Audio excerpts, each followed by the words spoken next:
Hey guys, your girl Bella, how are you? So in today's video, I'll be telling you all about the Chase 524 rule. And before I jump into this video, make sure to hit that subscribe button and the notification bell so you know my future videos are posted on YouTube. So what is the Chase 524 rule? Well, it is one of the metrics that Chase uses when they're deciding on whether they're going to approve your credit card application or not. So if you've been approved for 5 or more credit cards in the last 24 months, your current credit card application will automatically be denied, regardless of how great your income is or how great your credit scores might be.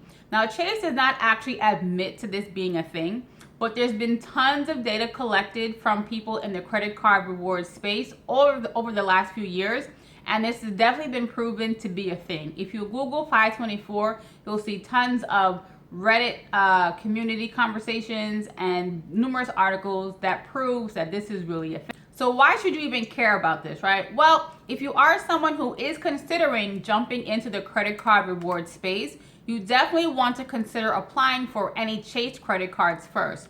That way you'll give yourself the best chance for being approved. Now, Chase has some pretty phenomenal cards in their lineup. So for example, they have the Chase Sapphire Reserve, which is by far one of their best credit cards.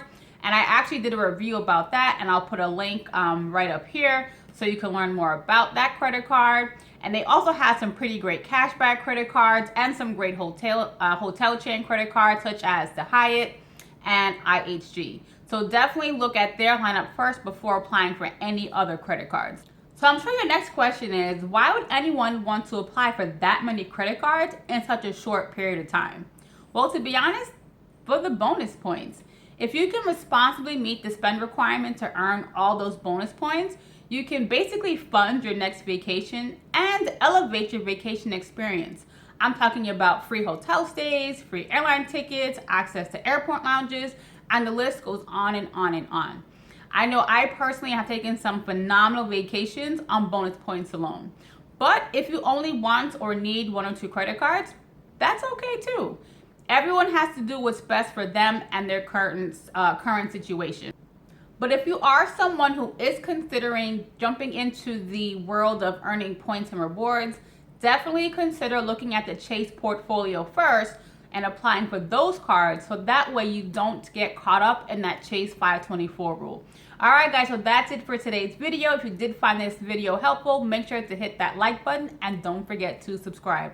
All right, guys, talk to you soon. Bye.